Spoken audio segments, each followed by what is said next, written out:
Salam, hər vaxtınız xeyir olsun, dəyərli izləyicilər. Bugün mən sizə 2 və 3-cü ixtisas qrupu üzrə coğrafiya model tipli sualların izahını verəcəm. Vaxt itirmədən birinci sualdan başlayırıq. Ölkə əhalisinin sayı 25 milyon nəfər olduğunu bilərək diaqrama əsasən işsiz əhalinin payını hesablayın. Burada diqqətlə iqtisadi cəhətdən fəal əhali göstərilmişdir və 11 milyon 250 min nəfər. Daha sonra 16 yaşa qədər olanlar 30%, təqaüdçülər 16% və bizdən işsizləri isə x% göstərmişdir. Yəni biz işsizlərin miqdarını tapmalıyıq. İlk növbədə burada tənasibdən istifadə edirik. Yəni biz yazırıq 11 min, yəni 11 milyon, yəni 11,25 milyonu biz x% götürürük. Bütün əhalini isə, bu milyon isə 100% götürür. Bu tənasibi həll etsək, cavab olur 45%. Deməli, biz fəal əhalinin 45% olduğunu bilirik. Digər faizlərin üçünü toplasaq, daha doğrusu ikisini toplasaq, yenə də bizə 46% verəcək. 45% fəal əhali, üstə gəlsin digər 46%, edəcək 91% əhali. Və ümumi əhalinin 100% götürsə, ondan 91%-ni çıxsaq, 9% edir. Deməli, işsiz əhalinin payı 9%, cavab B variantı. İkinci suala baxırıq. 3 işıqlanma qurşağında yerləşən materiklər üçün ümumi olmayan xüsusiyyətləri müəyyən edin. 3 işıqlanma qurşağında yerləşən materikləri biz götürə bilərik. Şimali Amerika, bundan başqa götürə bilərik Afrika, tropik və 2 mülayim işıqlanma qurşağında yerləşir və bununla yanaşı biz Avrasiya materikini də götürə bilərik. Cənubi Amerika 2 işıqlanma qurşağında, Avstraliya 2, eyni zamanda Antarktida da 2 işıqlanma qurşağında yerləşir. Deməli, bu 3 materikin oxşar olmayan xüsusiyyətlərini seçmək lazımdır. Sahillərini Atlantik okean suları yuyur. Hər üçünün sahillərini Atlantik okean suları yuyur. 1 doğrudur. Ona görə 1 cavablarını çıxmalıyıq. 2-də həmişəyaşıl rütubətli ekvatorial meşələr yayılmışdır. Bu Afrika və Avrasiyada var, amma Şimali Amerikada ekvatorial meşələr yoxdur. 2 cavabını götürə bilərik. Subtropik iqlim qurşağı daxilində Aralıq dəniz iqlim tipi formalaşır. Hər üçünün qərb hissələrində, Afrikanın cənub-qərb hissəsində də subtropikin Aralıq dəniz iqlim tipinə rast gəlinir. Bu da ortaq fikirdir. Deməli, 3 olan cavablarda çıxırıq. Fəaliyyətdə olan vulkanlar və dağ buzdaqları mövcuddur. Həm Şimali Amerikada, həm Afrikada, həm də Avrasiyada fəaliyyətdə olan vulkanlar mövcuddur. 4 də ortaq cavabdır. Deməli, cavab olur A variantı. Ərazinin əksər hissəsi qərb yarımkürəsində yerləşir. Bizim üçün Şimali Amerikanın qərb yarımkürəsində yerləşsə də, Afrika və Avrasiyanın çox hissəsi şərq yarımkürəsində yerləşir. Deməli, bu fikir ortaq cavab götürülə bilməz. Şimal hissələrini qütb işıqlanma qurşağına əhatə edir. Bu, yalnız Avrasiya və Şimali Amerikaya aiddir, amma Afrika üçün ortaq ola bilməz. Cavab 2, 5, 6 A variantı. Üçüncü suala baxırıq. A paralel uzunluğunun 20 dərəcəli paralelin uzunluğundan 2 dəfə qısa olduğunu bilərək, M və M məntəqələr arasındakı ən qısa məsafəni hesablayın. Nəzərə alınmalıdır ki, 20 dərəcəli paralelin 1 dərəcəli göstərici uzunluğu 104,6-dır. Bildiyimiz kimi A paralelin biz neçə olduğunu bilmirik, lakin qeyd edilib ki, 20 dərəcəli paralelin yarısıdır. Yəni 20 dərəcəli paralelin uzunluğu 104,6-dırsa, biz bunu 2-yə bölsək, böyləcə 52,3. Deməli, həmin paraleldə 1 dərəcə olacaq 52,3 kilometr. O zaman M və M məntəqələri arasında biz dərəcə fərqini tapsaq, M 15 qərb uzunluğundadır, M isə 25 dərəcə şərq uzunluğundadır. O zaman bunlar arasında dərəcə fərqini toplamaq lazımdır. Bu da edir 40 dərəcə. O zaman bu dərəcəni 52,3-ə vururuq. Cavab alınacaq 2092 kilometr. Cavabımız olacaq D variantı. Deməli, 4-cü suala baxırıq. Gulf Stream cərəyanının təsiri ilə baş verir. Şimal yarımkürəsində Atlantik okeanın qərbində arid iqlimin yaranması. Ümumiyyətlə, Gulf Stream cərəyanı bildiğimiz Şimali Amerikanın şərq hissəsində yerləşən isti cərəyandır və isti cərəyanın təsiri ilə təbii ki, quraq iqlim yox, rütubətli iqlim şəraiti yaranır. Burada A variantında Atlantik okeanın qərbində arid iqlimin yaranması fikri səhvdir. B. Şimali Amerikada mərkəzi düzənliklərdə tornadoların baş verməsi. Tornadonun baş verməsi şimaldan gələn soyuq, cənubdan gələn isti hava axınlarına bağlıdır. C-də Atlantik okeanın şimalında ən soyuq ayın izoterminin şimal-şərqə meyl etməsi. Bəli, izotermin daha şimala doğru yönəlməsinə səbəb olur. Çünki Gulf Stream cərəyanı isti cərəyandır və isti cərəyanın temperaturunun burada artmasına gətirib çıxarır. Cavab C variantıdır. D. Qərb küləklərinin şimal yarımkürəsində şimal-şərqə meyl etməsi yanlışdır. Nyu-Yorkda havanın orta illik temperaturunun Yeni Orlean şəhərindən aşağı olması. Xeyr, bu yanlışdır. Əksinə olaraq Yeni Orleandan çoxdur. Cavab olacaq C variantı. 5. Transkrasiya və reqresiyaya aid olan əlamətləri müvafiq olaraq müəyyən edin. Transkrasiya birisi dəniz mərhələsi də deyirlər buna. Reqresiya qurudur. Yəni dənizlərin suyun sahəsinin artması, suyun qurunu basması transkrasiyadır. Geri çəkilməsi isə reqresiya adlanır. Baxaq, bunların hər birinə aid olan fikirləri götürürük. Yer səthinin əks etdirmə qabiliyyətinin burada 1 və 2 qeyd edək. Yer səthinin əks etdirmə qabiliyyəti azalır. Təbii ki, əks etdirmə qabiliyyəti azalır. Transkresiya mərhələsinə aiddir. Qurunun sahəsi genişlənir, reqresiyaya aiddir. Rütubətli iqlim şəraiti, yəni transkrasiyaya aiddir. Deməli, iqlim soyuqlaşması baş verir, reqresiyaya aid olan fikirdir. İstisevən orqanizmin inkişafı isə bu da təbii ki, transkrasiyaya aid olan mərhələdir. Çünki burada temperaturun artması baş verir. Nəticədə istiyə davamlı orqanizmlər genişlənir, soyuğa davamlı orqanizmlər isə məhv olur. A, C, Y və B, D cavabımız A variantı. 6-cı suala baxırıq. Euler-Venn diaqramına əsasən uyğun bəndləri müəyyən edin. Braziliya və Çinin oxşar və fərqli cəhətləri. Elektrik enerji istehsalında seslərin əhəmiyyəti yer tutur, yəni su elektrik stansiyaları. Təbii ki, Braziliyada, məsələn, məşhur Itaipu su anbarı var.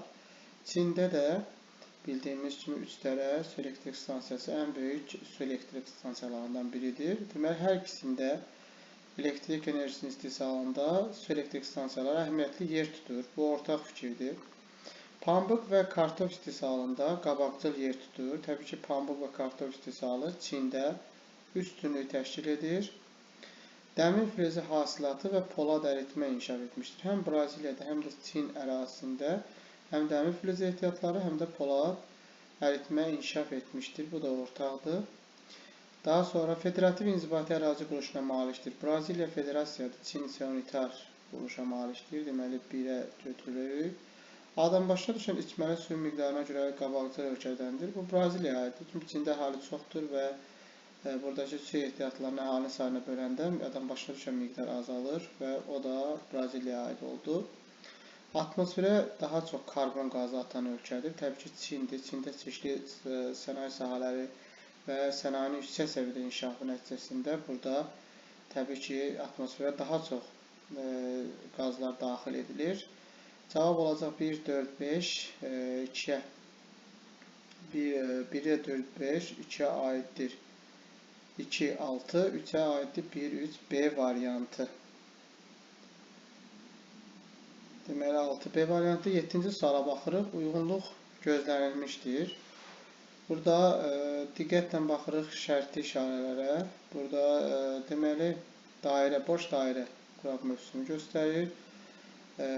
Boş kvadrat 0 dərəcədən aşağı, qara kvadrat 0 dərəcə 10 dərəcəni göstərib, 2 qara kvadrat 11 dərəcəni 20 dərəcə, 3 qara kvadrat 21 dərəcəni 22 dərəcə və qara dairə isə rütubətli mövsümü göstərir. Şəhərlərə baxaq. Madrid şəhəri İspaniyanın paytaxtıdır. Orta aylıq temperatur burada 0-10 dərəcə göstərilmişdir. Rütubətli və burada rütubətli mövsüm qış göstərilmişdir. Deməli, burada tamamilə hər şey uyğundur, doğrudur. Çünki Madrid Aralıq dənizidir və qış ayları rütubətlidir. İkidə Londonda temperaturun orta temperatur 0 dərəcədən aşağıdır. Bu ümumiyyətlə ola bilməz. Eyni zamanda burada rütubət mülayim dəniz olduğu üçün rütubət bərabər paylanır, qışda yox. Deməli, iki cavabı yanlışdır. 3-də Moskva Rusiyanın paytaxtıdır, mülayim kontinental iqlimdir. Burada temperatur 11-20 dərəcə, rütubətli mövsüm burada yay göstərilmişdir. Daha doğrusu quraq mövsüm yay göstərilmişdir. Əslində burada yağıntılar daha çox yaylarında düşür. Yəni, bu da yanlışdır. Perth. Perth şəhəri Avstraliyanın cənub-qərb hissəsində olan şəhərdir. Burada temperatur 21-25 dərəcə, rütubət mövsüm, daha doğrusu quraq mövsüm yay göstərilir. Bəli, burada Aralıq dənizi mütifidir və quraq mövsüm yaydır, doğrudur. Amsterdam Niderlandın paytaxtıdır və burada temperaturu 0 dərəcədən aşağı olmağı doğru olmaz. Çünki burada bildiğin mülayim dənizdir və burada orta temperatur 0 dərəcədən aşağı düşmür. Eyni zamanda yağıntılar bərabər paylanır. Burada rütubətli mövsüm qış göstərilir. Burada daimi olur, bərabər olur. Deməli, bu da yanlışdır. Cavabımız qalır 1 və 4 B variantı. Növbəti suala baxırıq. 8-ci suala. Sxemdə A nöqtəsində havanın temperaturu 15 dərəcə, 15,6 dərəcə, B nöqtəsində isə 7,5 dərəcə. Olarsa, doğru əlamətləri müəyyən edin. A nöqtəsi göründüyü kimi burada B nöqtəsi A-dan hündürdür. Deməli, bu çökək bir ərazidir. Çökək ərazidir. Əvvəlcə temperatur fərqini tapaq. 15,6-dan 7,5-i çıxırıq. Və burada cavab olaraq 8,1 dərəcə tapırıq. Və 8,1 dərəcə temperaturun dəyişməsi bilirik ki, 1000 metrdə temperatur 6 dərəcəsi, 8,1 dərəcə dəyişməsi x. Və burada 1350 metr cavabını tapmış oluruq. Yəni, burada tənasibi hesablasaq.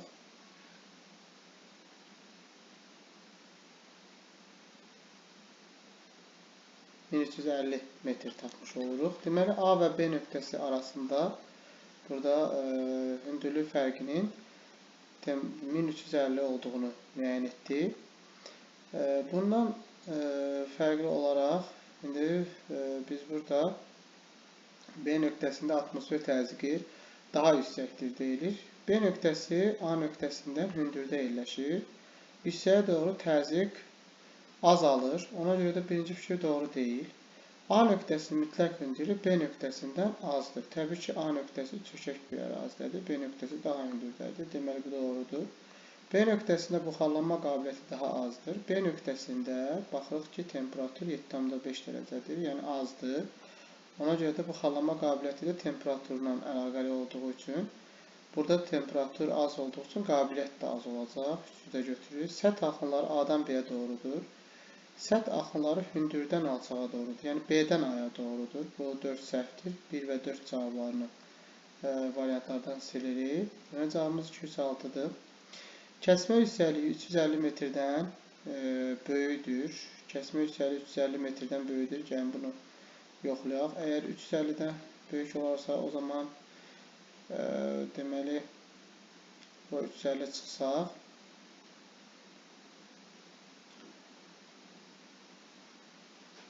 1350 çıxanda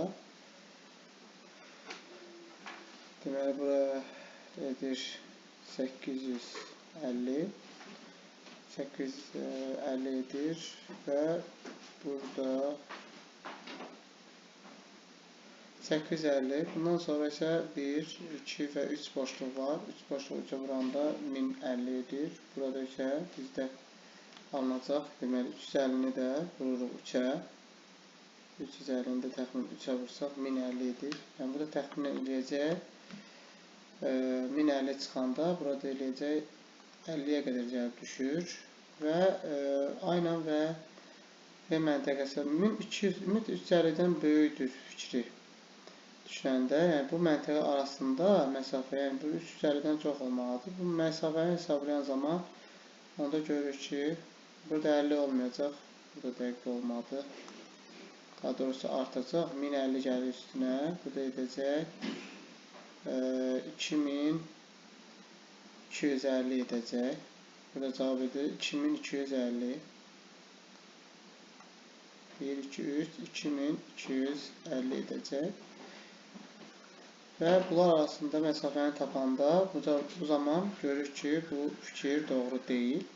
Və 6-cı məntəqələr arasında atmosfer təzyiqi 135 mm civə sütunudur. Bunu da hesablasaq görürük ki, məntəqələr arasında məsafə 1350 metrdir. Bilirik ki, hər 10 metrdə təzyiq 1 mm civə sütunu azalır. Ona görə də 1350-ni də 10-a böləndə təbii ki, eləyir 135 mm.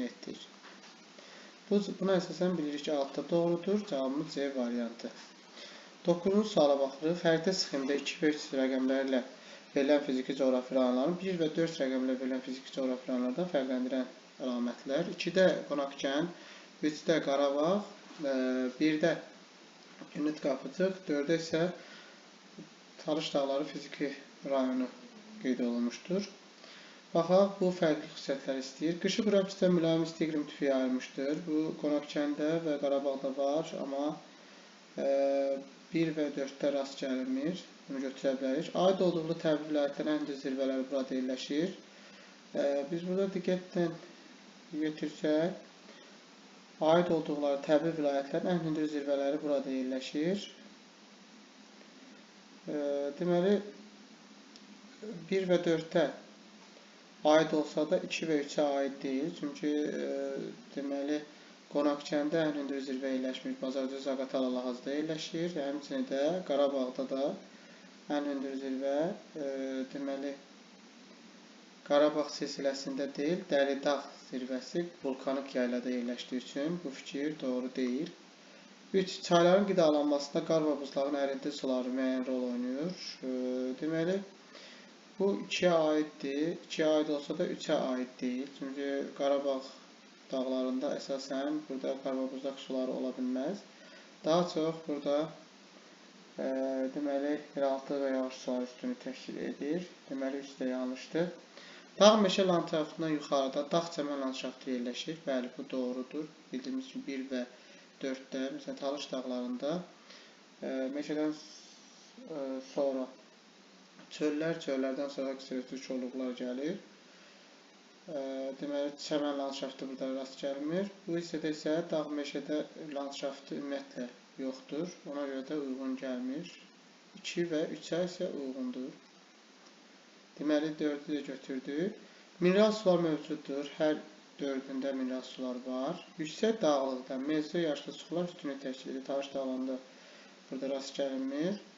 2 və 3-cü məntəqələrdə təbii ki, mezzo yaşlı sular, xüsusən də orta və yüksək dağlıqda geniş yayılır. Həm böyük, həm də kiçik Qafqazda. Naxçıvanda isə deməli, burada və Talış dağlarında ümumiyyətlə burada mezzo yaşlı suları qeyd etməyəcəyik. Həmçinin də Naxçıvanın dağlıq ərazilərində mezzo az yayılmışdır. Deməli, altında götürə bilərik. 1, 4, 6 cavab olacaq A variantı. 10-cu suala baxırıq. A düzü Kür çayının sağ, Araz çayının sol sahilində yerləşir. Bu düzənlikdə yerləşən yanar faydalı qazın yaranma müddəti fərqlidir. Bu düzənliklə Lənkəran ovalığının oxşar əlamətlərini müəyyən edin. Söhbət Nil düzündən gedir. Ərazidə kaynazo yaşlı çuxurlar yaranmışdır və 4-cü dövr. Yerləşdiyi təbii vilayət tamamilə tektonik çökmə zonasıdır. Bəli, Kür deməli, çökməsi tamamilə tektonik çökmə zonasıdır. Doğrudur. Okean səviyyəsindən aşağıda yerləşən ərazilər var. Amma burada diqqətli olaq. Burada 2-də Lənkəranla oxşar cəhətdir. Yerləşdiyi təbii vilayət tamamilə tektonik çökmə. Lənkəran ovalığının yerləşdiyi vilayət Lənkəran vilayətidir ki, burada Talış dağları tektonik qalxmada yerləşir. 2 olmaz. 3. Okean səviyyəsindən aşağıda yerləşən əraziləri var.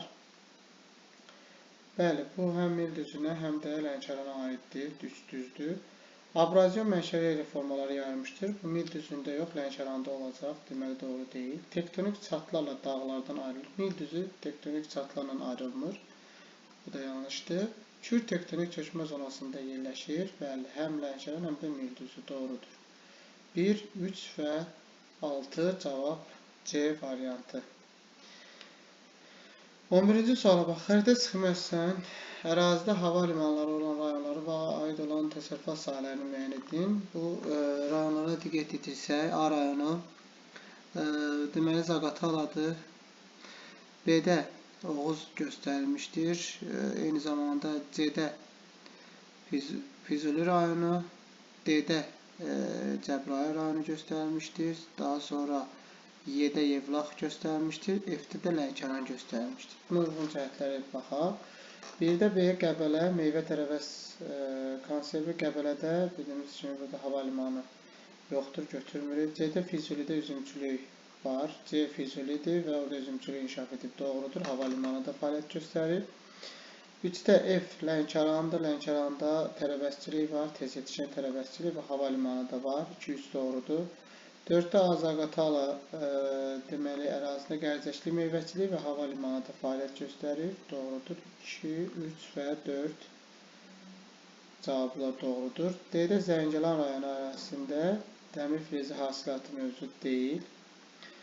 6-da isə Yevlax rayonunda ipəkçilik. Yevlax rayonu düz olsa da burada ipəkçilik doğru gəlmir. Deməli cavabımız olacaq 2, 3 və 4 A variantı. 12-ci suala baxırıq. Cədvələ müvafiq gələn ölkələri müəyyən edin. Ada, yarımada, respublika və monarxiya. A variantına baxaq. İspaniya təbii ki, yarımadada yerləşir və İspaniya monarxiya quruluşuna malikdir. Deməli, A variantı ola bilməz. İspaniyada pozuldu uyğunluq.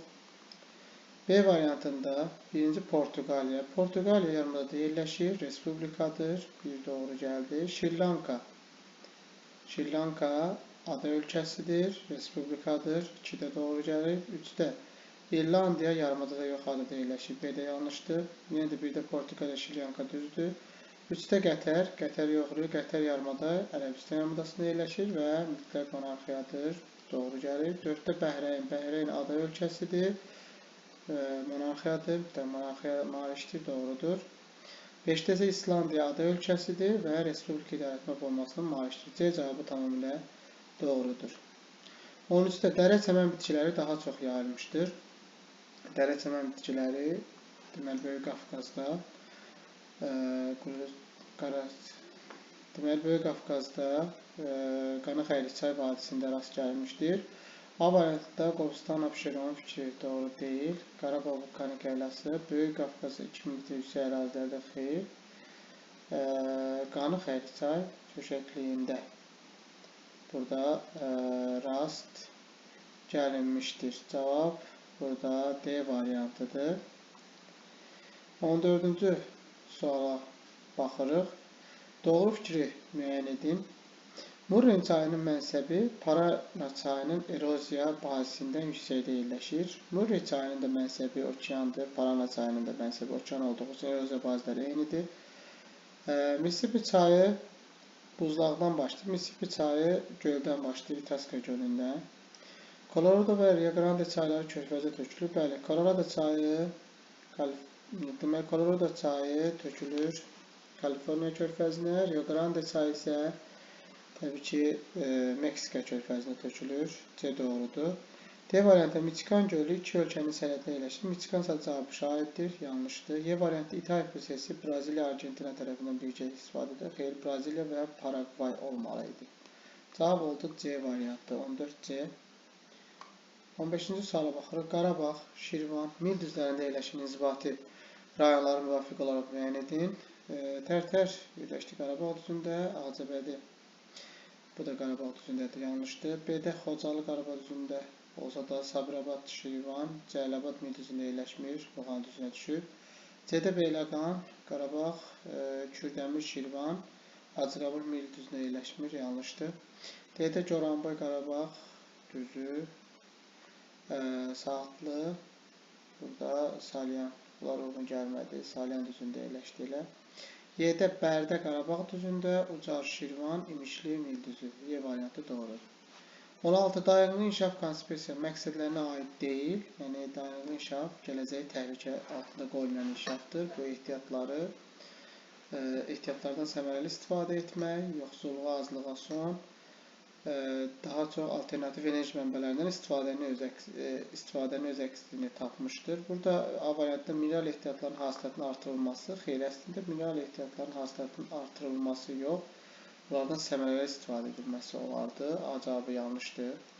Yoxsulluğa və azlığa son qoyulması, bu təbii ki, dayanıqlı inkişafa aiddir.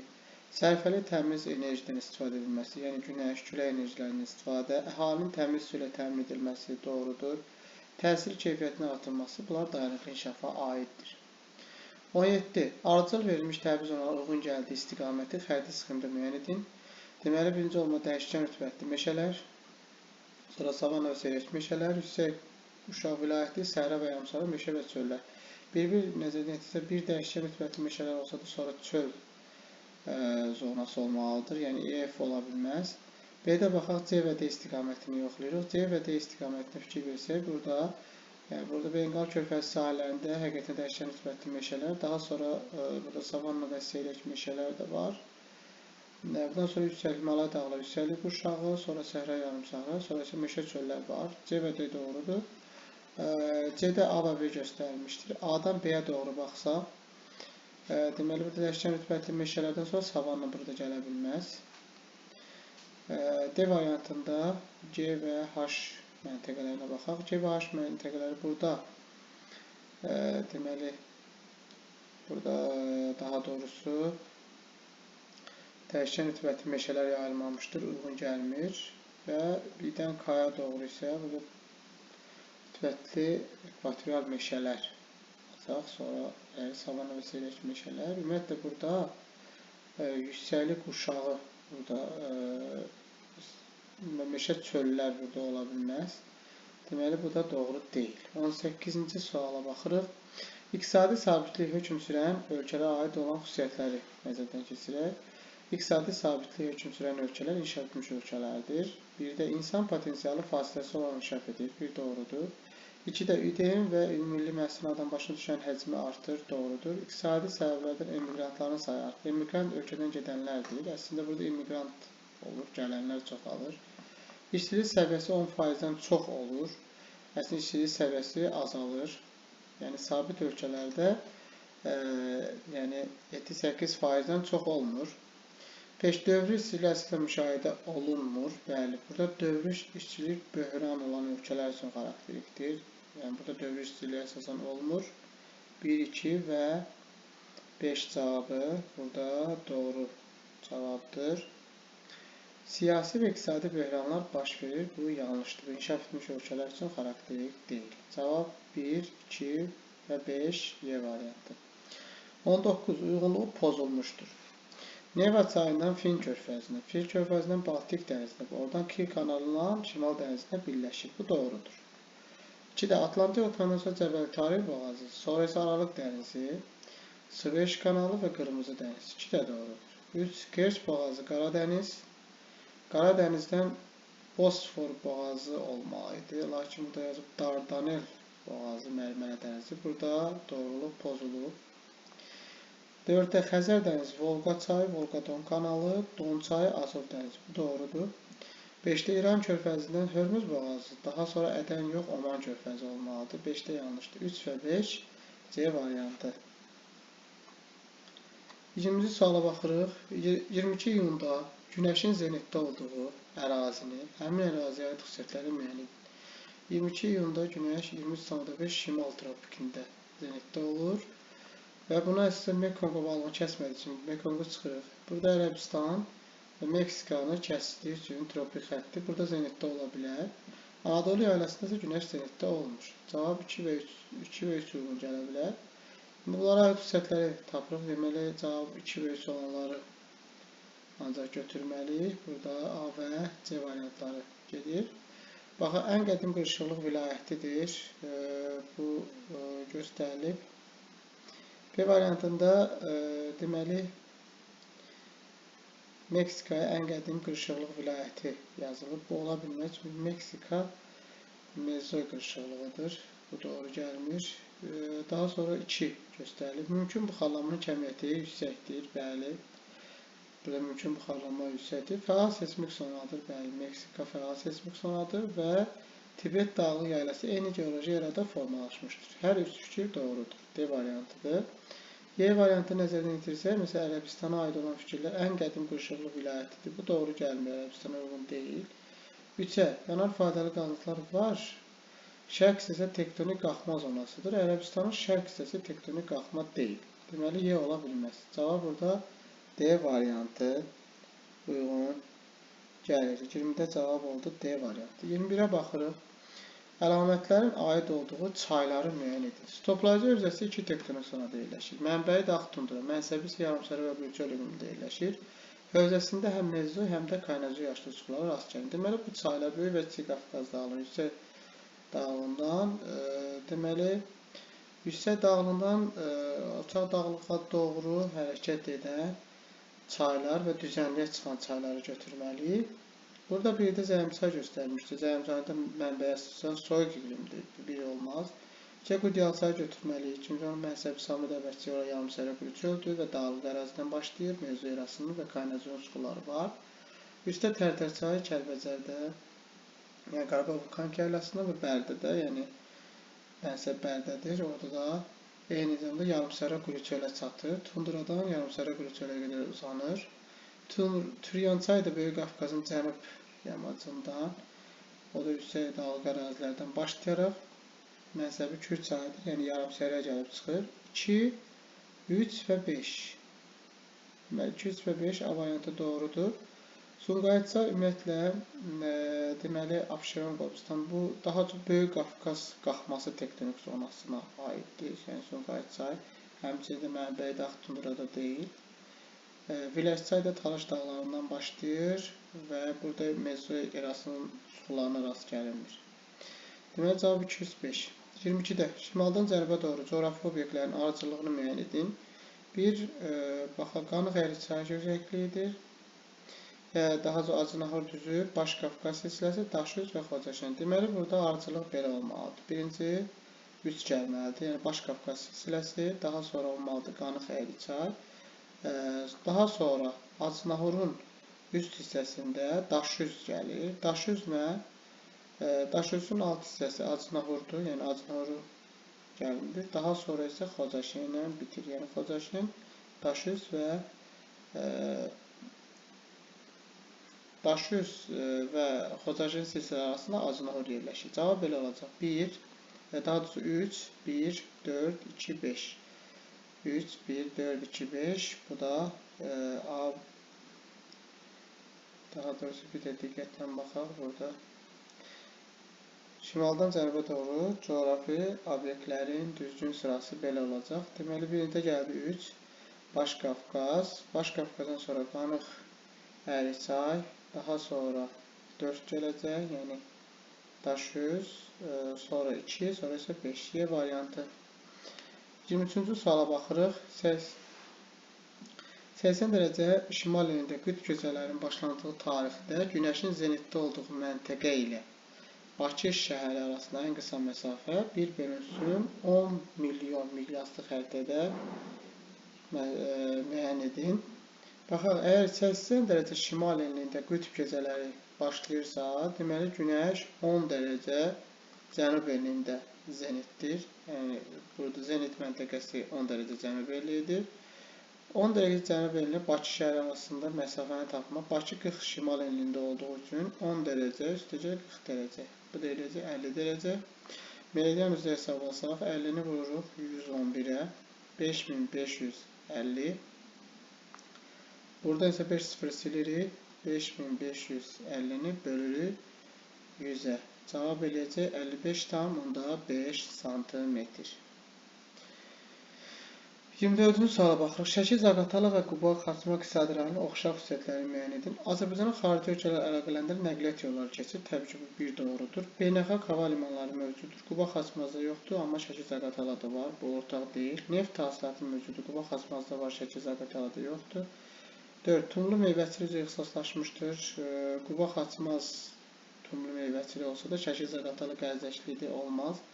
5. Burada su mənbələri digər iqtisadi rayonların içməli su ilə təminatına əhəmiyyətli rol tutur. Bəli, Quba Xaçmazın Samur çayından kanallar, Samur-Abşeron kanalı məsələn, Şəki-Zaqataladan Oğuz-Qəbələ, Bakı kanalları, deməli, su kanalları suvarma üçün, daha doğrusu içməli su ilə tələbatı ödəmək üçün müəyyən kanallar çəkilmişdir. Boru kəmərləri çəkilmişdir. Burada 5 doğrudur. Meyvə tərəvəz emalı müəssisələri var. Bəli, Şəki-Zaqatalada gərzəkli meyvəçilik müəssisələri var. Quba Xaçmazda tumlu meyvəçilik müəssisələri vardır. 1, 5, 6 cavab 1, 5 və 6. 25-ci suala baxırıq. Tsiqamata və Superpit mədənlərinin yerləşdiyi ərazilər burada çıxanan faydalı qazıntıların ümumi xüsusiyyətləri. Tsiqamata mis yatağıdır, Çilidə yerləşir. Superpit qızıl yatağıdır. Açıq sular çıxarılır və maqmatik sular rast gəlinir. Tsiqamata Cənubi Amerikada, Superpit isə Avstraliyada yerləşir. Hər ikisi açıq sular çıxarılır və maqmatik sularda rast gəlinir. Bunlar faydalı qazıntılardır. 2. Yerləşdiyi ərazilərdə akkumulasiya prosesi denodasiya olmalıdır. Çünki ərazilər dağlıq ərazilərə uyğundur. 3. Gondwana qurusundan ayrılmış materiklərin arasında yerləşir. Bəli, Cənubi Amerika və Avstraliya Gondwanadır. Bu faydalı qazıntılardan əldə edilmiş məhsullar təkrar emala cəlb oluna bilər. Bəli, metallar əridilərək təzədən emala cəlb olunur. 1, 3 və 4. 1, 3 və 4 doğrudur. Yerləşdiyi ərazi platformaya uyğun gəlir. Məsələn, Tsiqamata Çilidə dağlıq ərazidir, geosinkron ərazidədir. Superpit isə platformaya yerləşir. 6-da inkişaf etməkdə olan ölkələrin arasında yerləşir. Superpit Avstraliya inkişaf etmiş ölkədir. Deməli, Çili isə inkişaf etməkdə olan ölkədir. Bu da doğru olmalıdır. Cavab 1, 3, 4. 26-cı sual. Özbəkistan və Türkmənistan üçün fərqli xüsusiyyətləri müəyyən edin. Kontinental hava kütlələrinin səhraların yayılmasına səbəb olmuşdur. Bəli, Özbəkistanda da deməli səhralar var. Türkmənistanda Qaraqum, bir düzdür. Təsərrüfatında Sırdariya çayı mühüm rol oynayır. Sırdariya çayı Özbəkistanda rol oynasa da Türkmənistanın təsərrüfatında rol oynamır. Yəni, bu fərqli cəhətdir. Daha doğrusu, burada fərqli cəhətlər istənilir. Birinci fikri götürməməliyik.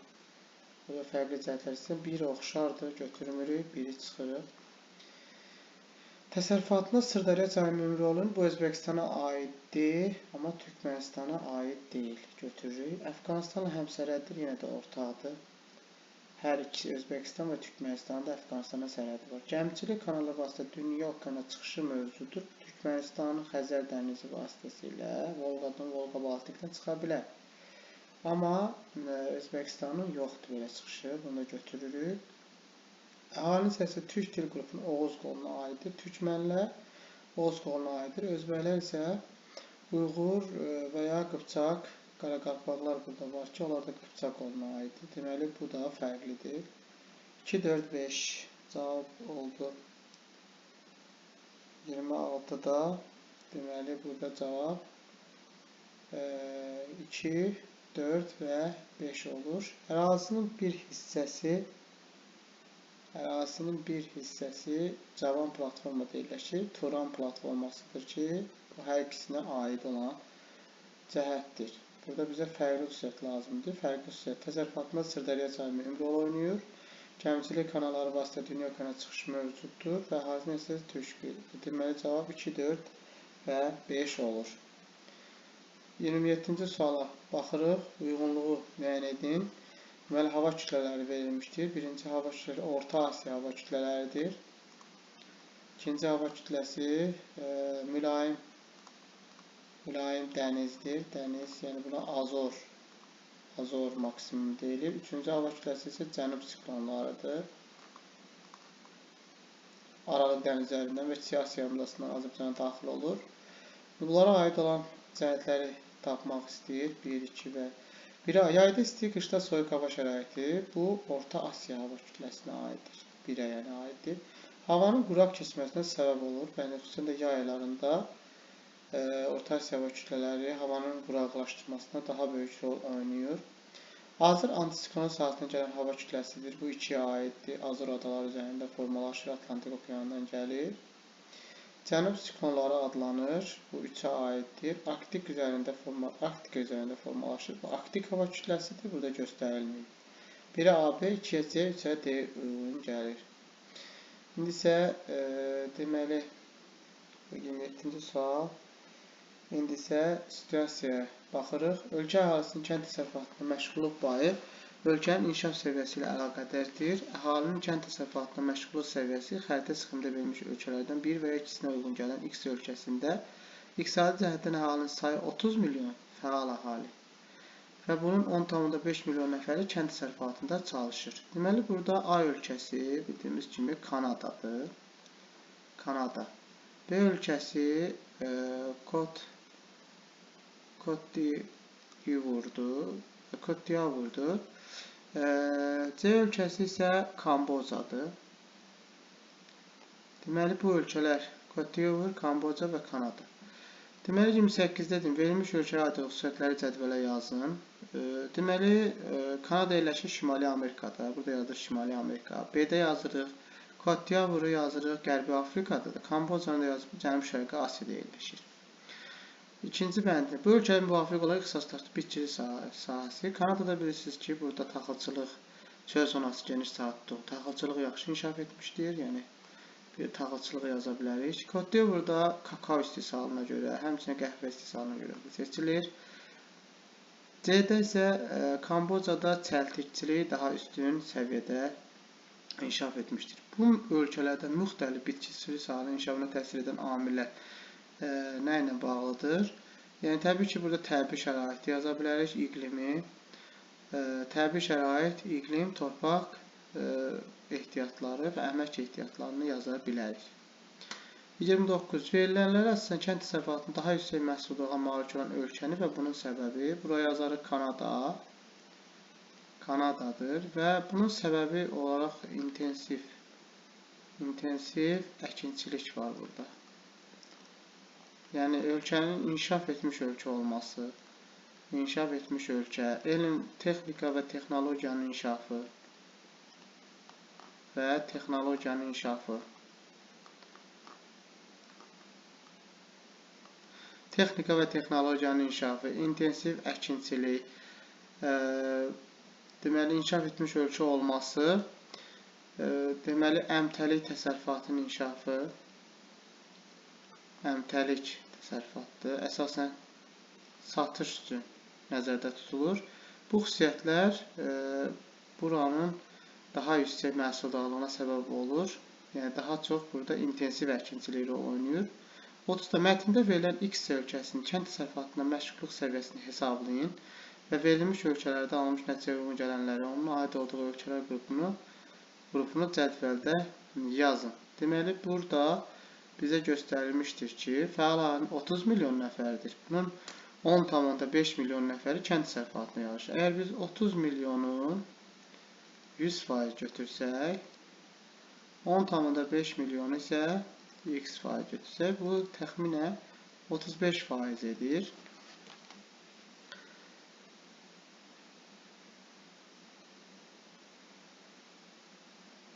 Bu o deməkdir ki, fəal əhalinin 35% kənd təsərrüfatında çalışır. Bu da təbii ki, Côte d'Ivoire-a aiddir. Deməli, həmin ölkədə kənd təsərrüfatının məşğulluq səviyyəsi 35%-dir. Tapdı, bu Côte d'Ivoire-dır. Bu məşğulluq səviyyəsinin xəritə sxemdə hərflərlə verilən ölkələrdən uyğun gələni Côte d'Ivoire